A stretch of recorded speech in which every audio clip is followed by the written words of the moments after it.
Victory media news కి స్వాగతం. బులెటిన్ల ముందుగా హెడ్లైన్స్ చూద్దాం. రాష్ట్రానికి శాపంగా వైసీపీ అప్పులు, అసెంబ్లీలో సీఎం చంద్రబాబు. ఆర్థిక ఉగ్రవాది ఏం చేశారో గత 5 ఏళ్లలో చూశాం, మంత్రి పయ్యావుల కేశవ్. విశాఖలో ఏఐ ఎక్స్పో 2024 ప్రారంభం. విశాఖ అభివృద్ధికి నూతన సాంకేతికతతో కూడిన నిర్మాణాలు అవసరం, MP Shri Bharat. Red cross society సేవలు ప్రశంసనీయం, రక్తదాన శిబిరాన్ని ప్రారంభించిన విశాఖ కలెక్టర్ హరేంద్ర ప్రసాద్. డీటెయిల్స్ చూస్తే రాష్ట్రంలో వ్యవస్థలను గాడిలో పెట్టేందుకు ప్రయత్నిస్తున్నామని ఏపీ సీఎం చంద్రబాబు అన్నారు. రాష్ట్రాన్ని నిలబెట్టాలనే ఉద్దేశంతోనే కూటమిగా ఏర్పడి పోటీ చేస్తామన్నారు. 93% స్ట్రిక్ట్ రేట్తో గెలవటం ఒక చరిత్ర అని చెప్పారు. బడ్జెట్పై శాసనసభలో ఆయన మాట్లాడారు. మోదీ, పవన్, ప్రజలు నాపై ఎంతో నమ్మకం పెట్టుకున్నారని, దానిని నిలబెట్టుకునేందుకు శాయశక్తులా కృషి చేస్తారని చెప్పారు. రాష్ట్ర విభజన సమయంలో అనేక సమస్యలు ఎదుర్కొన్నామని, 2014లో మనకు లోటు కరెంటు ఉండేదన్నారు. అనేక విధానాలు తీసుకొచ్చి మిగులు కరెంటు పరిస్థితికి తెచ్చాం. రాష్ట్రంలో సరికొత్త ఆర్థిక వ్యవస్థకు శ్రీకారం చుట్టామని తెలిపారు. అమరావతి రైతులు ఎంతో నమ్మకంతో భూములిచ్చారు. 2019లోనూ విజయం సాధించి ఉంటే 2021లోనే పోలవరం పూర్తయ్యేది. ఫలితాలు చూసేవాళ్లం. ఒక్క ఛాన్స్ అని వచ్చి రాష్ట్రాన్ని సర్వనాశనం చేశారు. మేం ఊహించిన దానికంటే ఎక్కువ విధ్వంసం చేశారు అంటూ చంద్రబాబు పేర్కొన్నారు. ఆర్థిక శాఖ మంత్రి గారు చాలా వివరంగా చాలా విషయాలు చెప్పారు. కానీ నేను కూడా ఈ సభ ద్వారా గత ప్రభుత్వం చేసినటువంటి విధ్వంసం, నేటి రాష్ట్ర పరిస్థితులు, ప్రభుత్వ నిర్ణయాలు ఏ విధంగా ముందుకు పోతున్నాం, short term, medium term, long term దృష్టిలో పెట్టుకొని ఈ రాష్ట్రాన్ని ఏ విధంగా మళ్ళీ అందరం కలిసి అభివృద్ధి చేయాలనే విషయాలన్నీ కూడా ప్రజలకు వివరించాలనే ఉద్దేశంతోనే నేను ఈరోజు రిప్లై ఇస్తున్నాను. అయితే ప్రజాస్వామ్యంలో అంతిమ నేతలు ఎప్పుడు కూడా ప్రజలే, వారి కోసం పనిచేయడం మనందరి బాధ్యత. మొన్నటి ఎన్నికల్లో ప్రజలందరూ ఒక మహా ఉద్యమంలా, పెను విప్లవంలా, 45 సంవత్సరాలుగా నేను అనేక ఎన్నికల్లో పోటీ చేశాను. కానీ మునుపెప్పుడూ చూడని చైతన్యంతో ఓట్లేసి మమ్మల్ని గెలిపించారు. అయితే ఇక్కడ చాలామంది శాసనసభ్యులు ఉన్నారు, 3 పార్టీల నాయకులు కూడా ఉన్నాం. ఆ రోజు నా ఆలోచన ఒకటే, ప్రజలు గెలిస్తే ఈ రాష్ట్రం నిలదొక్కుంటుంది. ప్రజలు గెలవాలంటే ఎన్డీఏని గెలిపించాలని మేము పిలిపించాం. మళ్ళీ మేమందరం కలిసి రాష్ట్ర పునర్నిర్మాణం చేసి మళ్ళీ రాష్ట్రాన్ని అభివృద్ధి చేస్తాను ఒక హామీ ఇస్తే బ్రహ్మాండమైన స్ఫూర్తితో ముందుకు వచ్చారు. ఇక్కడ జనసేన అధినేత పవన్. ఆర్థిక ఉగ్రవాది ఏం చేశారో గత 5 ఏళ్లలో చూశామని మంత్రి పయ్యావుల కేశవ్ అన్నారు. బడ్జెట్పై ఆయన శాసనసభలో ప్రసంగించారు. 5 ఏళ్ల పాటు రాష్ట్రంలో ఆర్థిక విధ్వంసం సృష్టించారని, రాష్ట్రాన్ని తిరిగి గాడిలో పెట్టేందుకు అనేక ఇబ్బందులు పడుతున్నామన్నారు. కొత్త ప్రభుత్వం పూర్తి స్థాయి బడ్జెట్ ప్రవేశపెట్టేందుకు వీలు లేకుండా చేశారని, గత ప్రభుత్వం చేసిన అప్పులను ఎలా పిలవాలో అర్థం కావట్లేదు అన్నారు. 5 ఏళ్లలో ప్రతి శాఖలోనూ ఆర్థిక అరాచకమే జరిగింది. దేనికి సరైన లెక్కలు, జమ, ఖర్చులు లేవు. గత ప్రభుత్వం అంకెల గారడీతో అన్ని వ్యవస్థలను అస్తవ్యస్తం చేసిందన్నారు. ప్రభుత్వం వచ్చినటువంటి 150 రోజుల్లో ప్రభుత్వం చేసినటువంటి సాధించినటువంటి ప్రగతిని కూడా కొద్ది మాటలు చెప్పాలనుకుంటున్నాం అధ్యక్ష. తొలి సంతకం మెగా డిఎస్సితో 16,000 మంది ఉద్యోగాలు ఇచ్చే రకంగా సంతకం పెట్టడం, రెండో సంతకం ల్యాండ్ టైటిలింగ్ యాక్ట్ రద్దు పైన సంతకం చేయడం, మూడో సంతకం పెన్షన్లని ఒక్కసారిగా 4,000 రూపాయలకి పెంచుతూ సంతకం చేయడం, నాలుగో సంతకం అన్నా క్యాంటీన్ల ఏర్పాటుపై, ఐదో సంతకం స్కిల్ సెన్సస్ పై చంద్రబాబు నాయుడు గారు ముఖ్యమంత్రి గారు సంతకం పెట్టడం అధ్యక్ష. మరి ఈ 150 రోజుల్లో ఒకవైపు అస్తవ్యస్తంగా ఉన్నటువంటి పరిపాలన యంత్రాంగం మీద అవగాహన పెంచుకుంటూ కొత్త మంత్రివర్గ కూర్పుతో ప్రతి ఒక్కరూ కూడా డెడికేటెడ్గా కమిట్మెంట్గా పనిచేస్తూ ప్రభుత్వ ఆలోచనల్ని గౌరవ ముఖ్యమంత్రి గారి ఆలోచనల్ని అమల్లో పెట్టే రకంగా తమ తమ శాఖల్లో అనేక కార్యక్రమాలు చేపట్టడం జరిగింది అధ్యక్ష. మొదటి నెలలోనే పెన్షన్ని 4,000 రూపాయలు చేయడం జరిగింది అధ్యక్ష. గత ప్రభుత్వంలో మనం చూసాం అధ్యక్ష, 1,000 రూపాయలు పెంచడానికి సంవత్సరానికి 250 అంటూ అదేదో గొప్ప కార్యక్రమం చేసినట్టుగా సాగదీశారు అధ్యక్ష. 2014-19 మధ్య 200 రూపాయలు ఉన్నటువంటి పెన్షన్ని 2,000 రూపాయలు చేసినటువంటి ఘనత చంద్రబాబు నాయుడు గారిదే. ఇవాళ 4,000 రూపాయలు చేసినటువంటి ఘనత కూడా చంద్రబాబు నాయుడు గారిదే అన్నటువంటి సందర్భంగా చెప్తున్నా అధ్యక్ష. మరి అన్నా క్యాంటీన్లను 175 ప్రారంభించడానికి ఏర్పాటు చేసి ఆగస్టు 15న అన్నా క్యాంటీన్లని అనేక ప్రాంతాల్లో ఏర్పాటు చేసుకుని పేదల ఆకలిని తీర్చడానికి కూడా ఈ ప్రభుత్వం వెంటనే కార్యాచరణ ప్రారంభించింది అధ్యక్ష. దీపం పథకం కింద ఏదైతే మా ఎన్నికల్లో సూపర్ 6 కింద అత్యవసరంలో ఉన్న వారికి తలసేమియా చిన్నారులకు సమయానికి రక్తాన్ని సరఫరా చేయడం, ఉచిత రక్త మార్పిడి, మందుల పంపిణీ వంటి కార్యక్రమాలను చేపడుతున్న రెడ్ క్రాస్ సొసైటీ సేవలు ప్రశంసనీయమని జిల్లా కలెక్టర్ ఎంఎన్ హరీంద్ర ప్రసాద్ పేర్కొన్నారు. రౌండ్ టేబుల్ ఇండియా ఆధ్వర్యంలో విశాఖలోని Maharanipeta Indian red cross society blood bank వద్ద ఏర్పాటు చేసిన రక్తదాన శిబిరాన్ని ఆయన ప్రారంభించారు.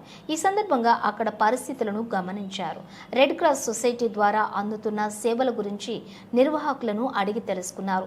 అదే భవనంలో నిర్వహిస్తున్న తలసేమియా కేంద్రాన్ని సందర్శించిన ఆయన వ్యాధితో బాధపడుతున్న చిన్నారులను పరామర్శించి తల్లిదండ్రులతో మాట్లాడారు.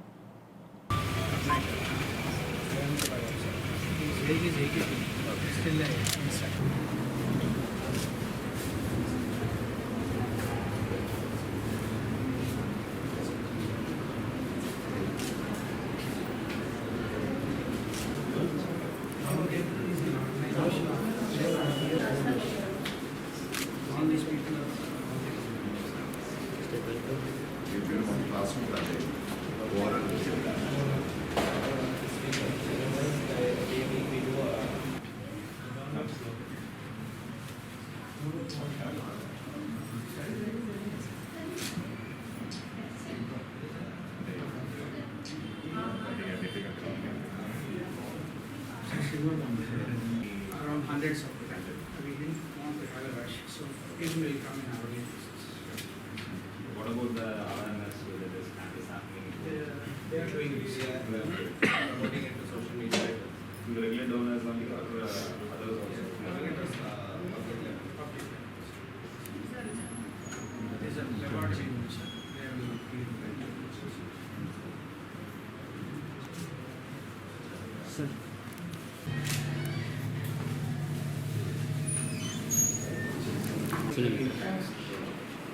Sorted and you can do at least 100%. And all our people are adequately trained. All our people are trained as per navigation.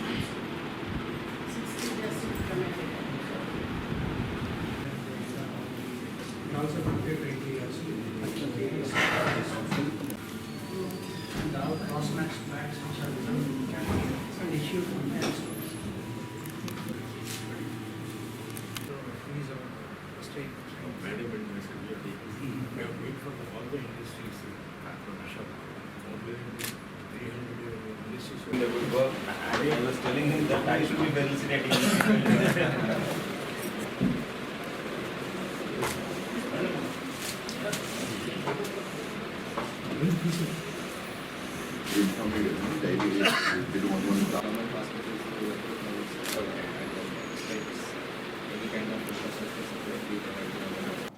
మూర్ఛ వ్యాధి పట్ల అపోహలు, అనుమానాలు తొలగించుకోవాలని ఆంధ్ర మెడికల్ కళాశాల ప్రిన్సిపల్ డాక్టర్ బుచ్చిరాజు ప్రజలకు విజ్ఞప్తి చేశారు.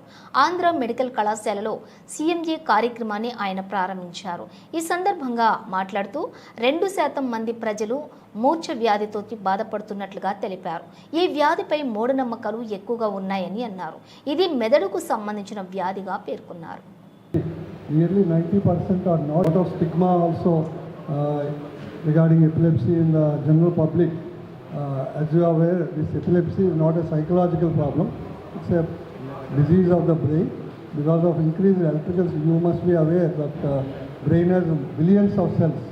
Any increased electrical activity can cause these seizures. 17 national epilepsy day అంటే మూర్ఛరోగ దినోత్సవం. ఈ మూర్ఛరోగ దినోత్సవం సందర్భంగా ఆంధ్ర వైద్య కళాశాల డిపార్ట్మెంట్ ఆఫ్ న్యూరాలజీ ఈ మూర్ఛరోగం మీద అవేర్నెస్ జనరల్ పబ్లిక్లో క్రియేట్ చేయడానికి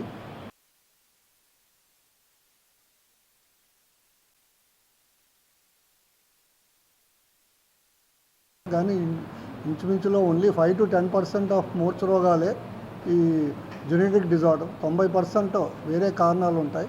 అనేక మందికి 20-30 సంవత్సరాల్లో వితౌట్ ఎనీ కారణం అంటే ఇడియోపతిక్ ఫిట్స్ అంటాం రావచ్చు. అలాగే other brain disorders like brain infection అయితే అవ్వచ్చు, మెదడు వ్యాధి అయితే అవ్వచ్చు, లేదా పుట్టుకతో మెదడుకి వచ్చే మెదడు మార్పుల వల్ల కానీ, లేకపోతే brain tumours, brain stroke, head injuries, తలకి దెబ్బతాడడం వల్ల వచ్చే వ్యాధుల వలన కూడా ఫిట్స్ వచ్చే అవకాశం ఉంది. సో ఫిట్స్ ఎందువల్ల వచ్చాయో దాన్ని కూడా ట్రీట్ చేయవలసిన అవసరం ఉంటుంది.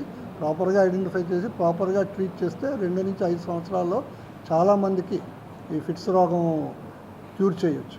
అలాగే ఇప్పుడు ప్రభుత్వం కూడా ఈ ఫిట్స్ని డైవర్స్ యాక్ట్ నుంచి ఇంచుమించులో లాస్ట్ 20 years బ్యాకే ఇది డైవర్స్ యాక్ట్ నుంచి రిమూవ్ చేయడం జరిగింది. Because it's not a psychiatric illness. ఈ ఫిట్స్ ఉన్న వ్యాధి, ఈ మూర్ఛరోగం ఉన్న వ్యాధిగ్రస్తులు అందరూ మామూలుగా మ్యారేజ్ చేసుకోవచ్చు, సంసారం చేయొచ్చు, పిల్లల్ని కనవచ్చు.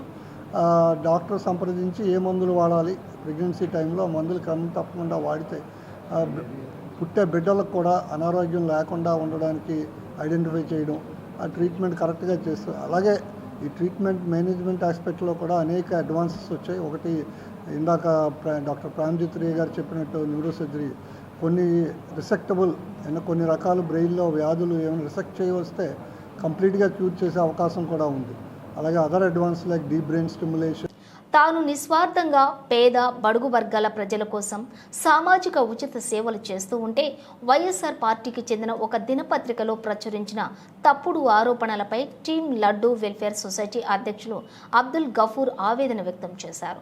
విశాఖలోని ప్రెస్ క్లబ్లో నిర్వహించిన మీడియా సమావేశంలో ఆయన మాట్లాడుతూ, మా సంస్థ టీమ్ లడ్డూ వెల్ఫేర్ సొసైటీ సామాజిక సేవ కోసం సేకరించిన నిధులు దుర్వినియోగం చేసి అవినీతి కార్యకలాపాలకు ఎమ్మెల్యే, ఎంపీ నిధులు మళ్లించారనే తప్పుడు ఆరోపణలు ఒక పత్రిక ప్రచురించిన నేపథ్యంలో తప్పుడు ఆరోపణలపై ఖండన తెలియజేస్తున్నామన్నారు.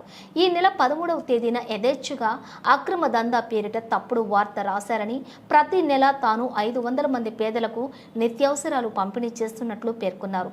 ఇంతేకాకుండా అనాథ మృతదేహాలకు ఉచిత అంత్యక్రియలు, వైద్య సేవలు, అంబులెన్స్ సేవలు అందిస్తున్నట్లు తెలిపారు.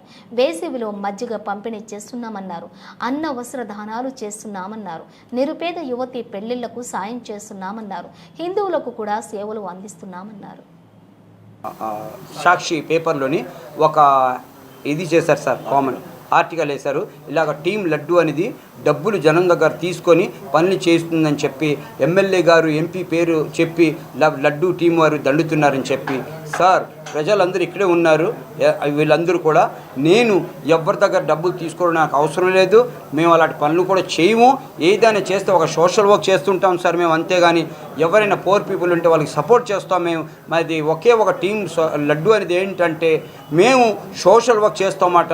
ఎవరైనా పేదవాళ్ళకి సాయం చేయడం, ఎవరైనా చనిపోతే వాళ్ళకి సాయం చేయడం, ఎవరైనా హాస్పిటల్స్ ఉంటే వాళ్ళకి సాయం చేయడం, అన్నోన్ బాడీస్, అన్క్లెయిమ్ బాడీస్ ఉంటే మనకు స్టేషన్ వాళ్ళు ఫోన్ చేసి పిలిస్తే వాళ్ళకి వెళ్ళి మేము చాలా మంది దగ్గర తీసుకొని వెళ్ళడం, ఎవరైనా కేజెస్లో బ్లడ్ కావాలంటే రోటరీ క్లబ్కి వెళ్ళి మేము బ్లడ్ డొనేట్ చేయడం, ఈయనన్నీ ఎన్నో సేవలు చేస్తాం సార్. ఆ సేవలు చూడకుండా కొంతమంది ఏమో మా మీద బురద జల్లి మా ఒక్క టీం, మా ఒక్క సొసైటీ, వెల్ఫేర్ సొసైటీ పేరు పాడి చేయడానికి ఇలాగ 13th పేపర్ సాక్షిలో ఇలాగ వీళ్ళు బురద జల్లడానికి చూశారు సార్.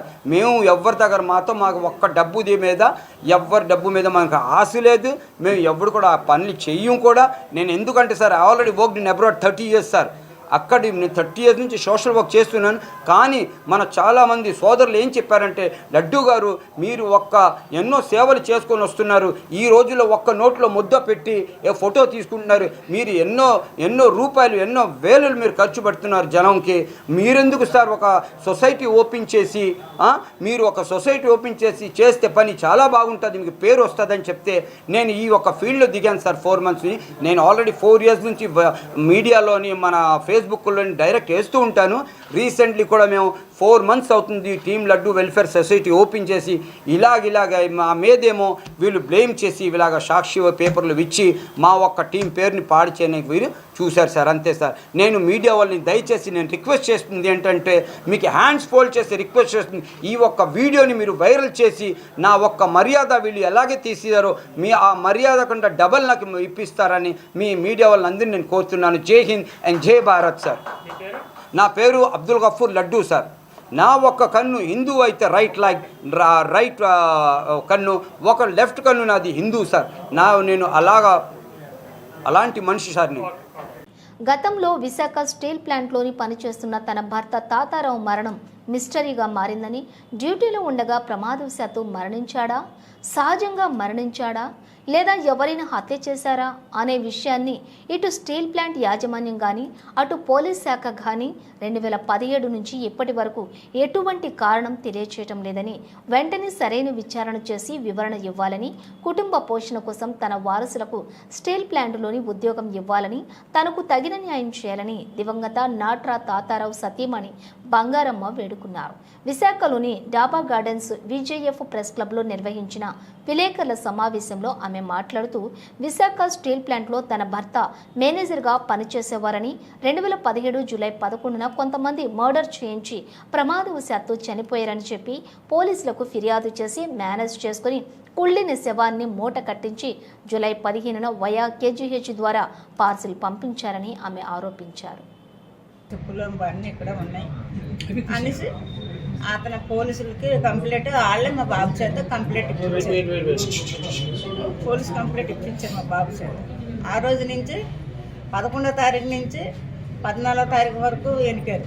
ఆ రోజు లేదని అన్ని టైంకి మీద నుంచి వాసన వచ్చి మనిషి కనపడుతుందనేసి మళ్ళీ వాళ్ళే మాకు కబుర్ చేసి మేము వెళ్ళాము. మేము వెళ్ళేసరికి అక్కడ పురుగులు కారిపోయి మొత్తం ఉన్నారు. మీకు కావాల్సిందంతా ఇస్తాము, అన్నీ చేస్తాం, మీకు బాబుకు జాబ్ ఇస్తామని అనౌన్స్మెంట్ కూడా చేశారు. ఆ తర్వాత మీ మనిషి ఇక్కడ చనిపోలేదు అనేసి మళ్ళీ మీకు ఉద్యోగం అని మాకు లెటర్ పంపించారు 2022లో. ఏ కారణం చేత లేదు, అప్పుడు చచ్చిపోయింది, ఇంజూర్ మామూలు యాక్సిడెంట్గా చచ్చిపోయిందని అప్పుడు అన్నారు. ఆ తర్వాత మనిషి ఇక్కడ చచ్చిపోలేదు, ఎక్కడో తెచ్చాడేసారు. మీరు ఏం చెయ్యాలి చెప్పండి. అయితే విశాఖపట్నం స్టీల్ ప్లాంట్లో ఒక అసిస్టెంట్ మేనేజర్గా పనిచేసినటువంటి శ్రీ నాట్రా తాతారావు గారు ప్రమాదవశాత్తు మరణించారని యాజమాన్యం 15వ తారీఖున 7వ నెల 2017 సంవత్సరంలో పోలీసు ఫిర్యాదు ఇచ్చింది. దాని తర్వాత కారుణ్య నియామకం ఇవ్వాల్సి వచ్చేసరికి 2022లో మీ భర్త గారు ప్రమాదంలో చనిపోలేదు, ప్లాంట్లో చనిపోలేదు కనుక మీకు కాంపన్సేటరీ రిక్రూట్మెంట్ ఇవ్వడం అవుతుందని చెప్పి లెటర్ ఇచ్చారు. ఆ లెటర్ ఇచ్చిన తర్వాత నుంచి మనం 2022 ఏప్రిల్ తర్వాత నుంచి ప్రతి అధికారులకి ప్రతి కార్యాలయానికి కూడా ఫిర్యాదు చేస్తూనే ఉన్నాం.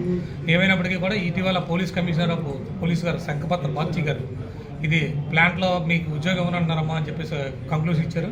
అదేవిధంగా chief inspector of factories Shri Sivasankar Reddy గారు ఇది నాట్రా తాతారావు మరణానికి కారణం గుర్తించలేదని చెప్పి రిపోర్ట్ ఇచ్చారు.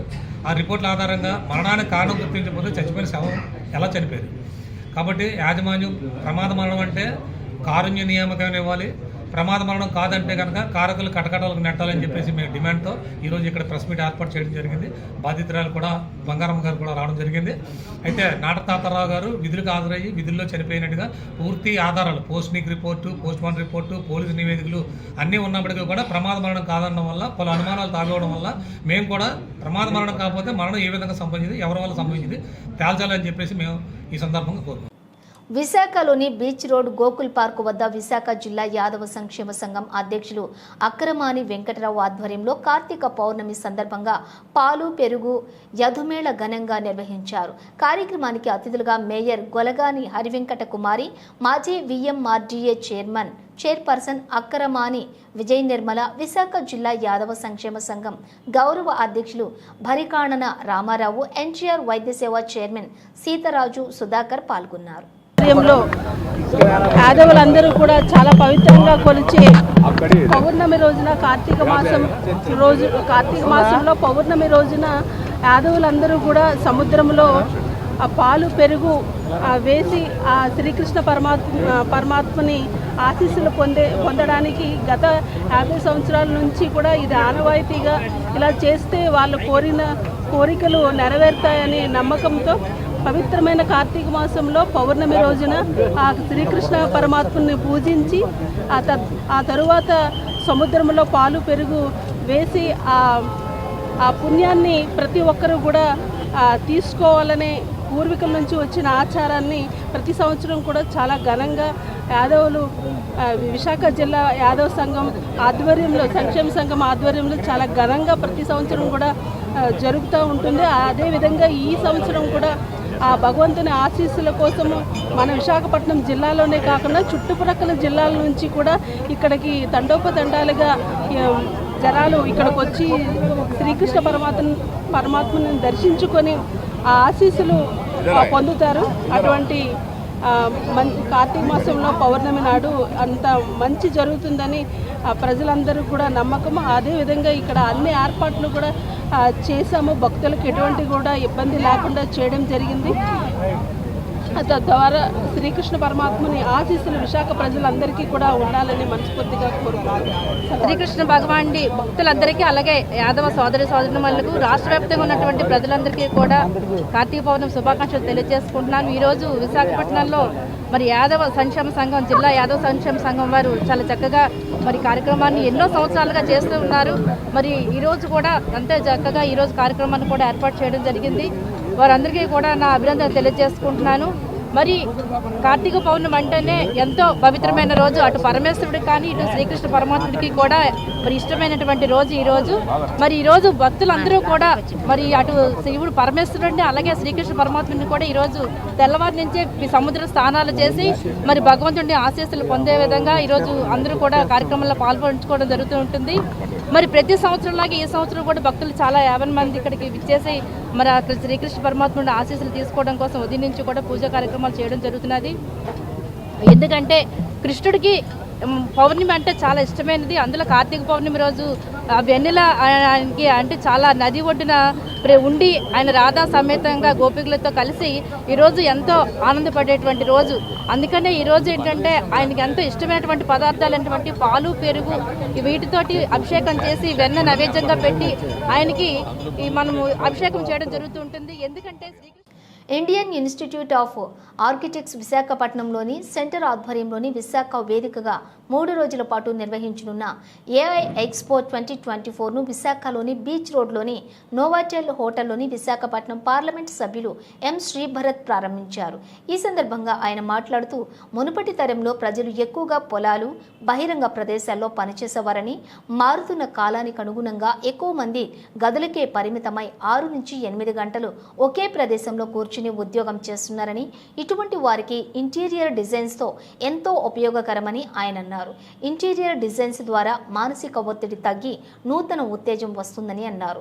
పాత రకం నిర్మాణాలతో పోలిస్తే ఇప్పుడు వస్తున్న నూతన టెక్నాలజీతో నిర్మిస్తున్న నిర్మాణాలు ఇంటీరియర్ డిజైన్స్ ద్వారా మానసిక ఒత్తిడి తగ్గి నూతన ఉత్తేజం వస్తుందని అన్నారు. పాత రకం నిర్మాణాలతో పోలిస్తే ఇప్పుడు వస్తున్న నూతన టెక్నాలజీతో నిర్మిస్తున్న నిర్మాణాలు, ఇంటీరియర్ డిజైన్స్, ఆర్కిటెక్చర్లు ప్రజల మానసిక స్థితిని ఉత్తేజపరుస్తాయన్నారు. Indian Institute of Architects Visakhapatnam centre chairman Rajesh Nagula, కార్యదర్శి రామ్జీ మాట్లాడుతూ ఎక్స్పోను 3 రోజుల పాటు నవంబర్ 15, 16, 17 తేదీల్లో విశాఖ వేదికగా నిర్వహిస్తున్నామని, గత 20 ఏళ్లుగా దీనిని నిర్వహిస్తున్నామని, దీనితో పాటుగా ఫుట్ ప్రింట్ పేరుతోటి ఇంటీరియర్ డిజైనర్స్కు ఆర్కిటెక్చర్లను కూడా ప్రస్తుత తరంలో ఇంటీరియర్ డిజైన్స్ ఆర్కిటెక్చర్స్కు ఆర్టిఫిషియల్ ఇంటెలిజెన్స్ ఎలా ఉపయోగపడుతుంది అనే అంశంపై ప్రత్యేక సదస్సును కూడా నిర్వహిస్తున్నామని అన్నారు.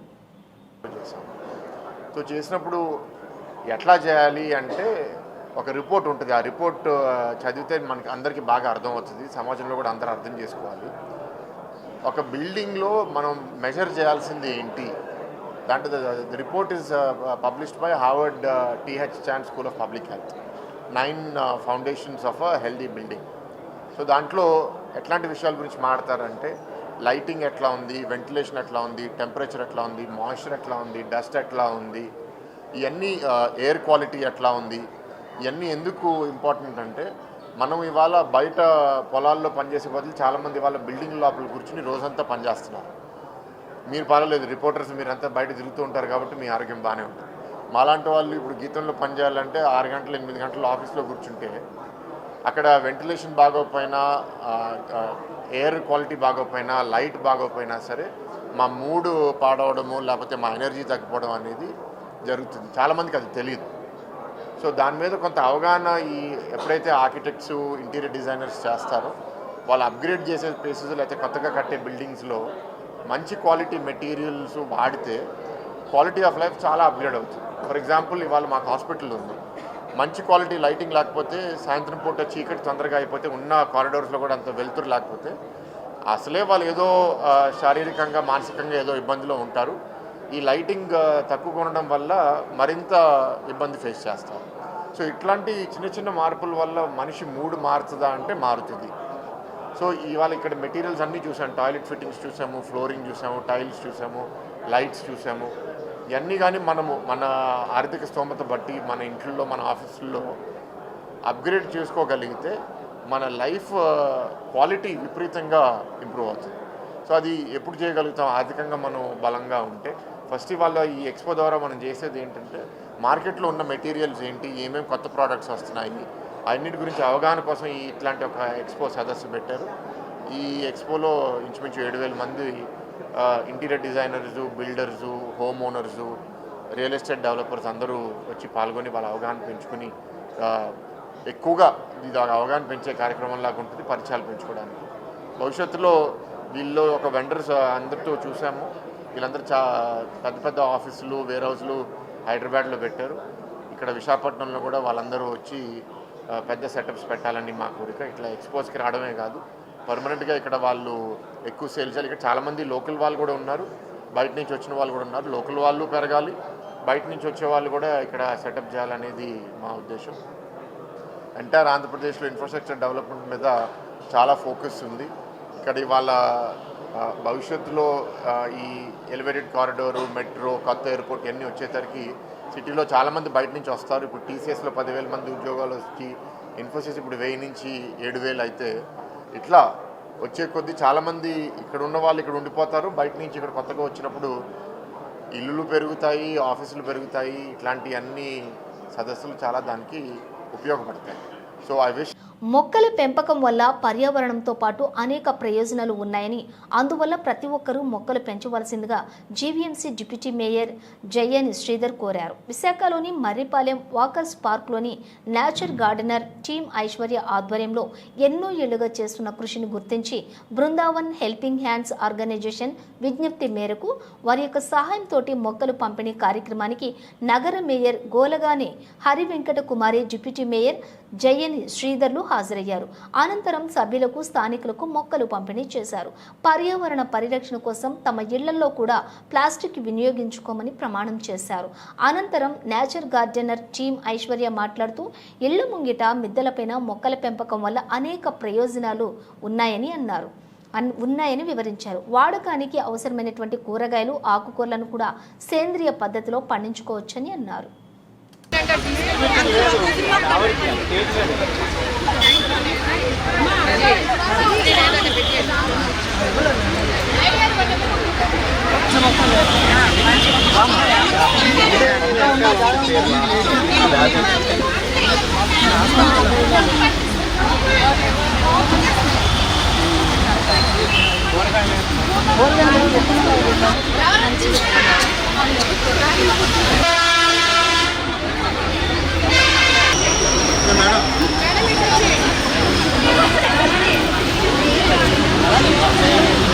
తీస్తారండి, వాళ్ళు తీసిస్తారు, మీరు తీకండి.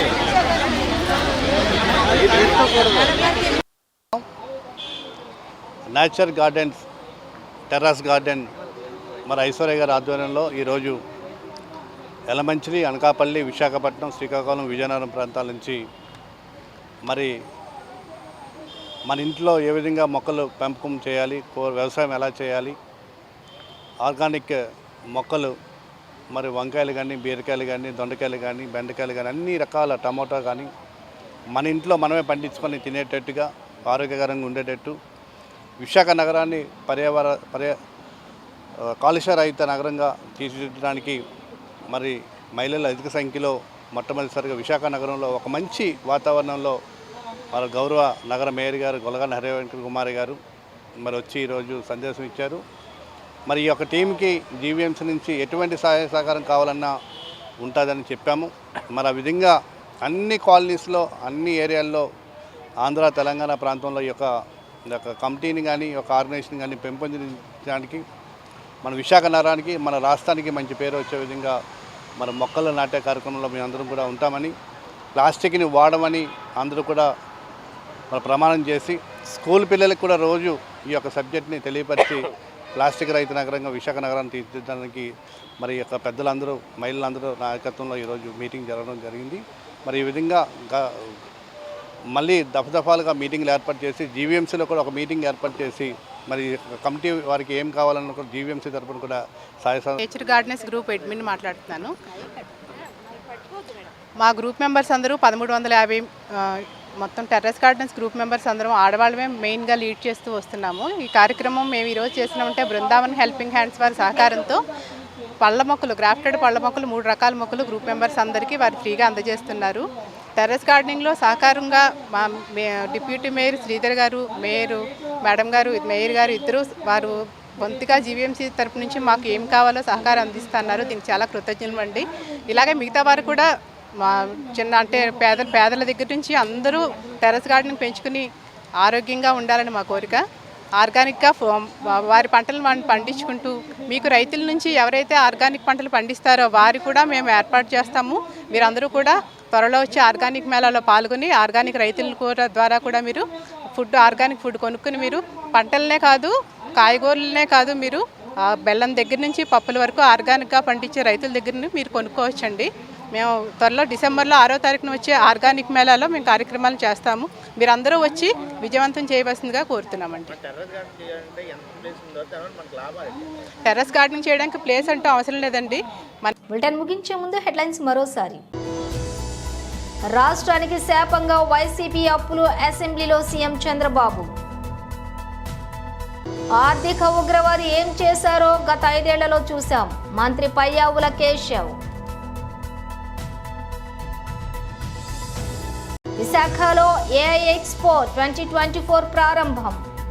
విశాఖ అభివృద్ధికి నూతన సాంకేతికతతో కూడిన నిర్మాణాలు అవసరం, MP Sribharat. Red cross society సేవలు ప్రశంసనీయం, రక్తదాన శిబిరాన్ని ప్రారంభించిన విశాఖ కలెక్టర్ హరేంద్ర ప్రసాద్. ఇవి బులెటిన్ డీటెయిల్స్. చూస్తూనే ఉండండి విక్టరీ మీడియా న్యూస్.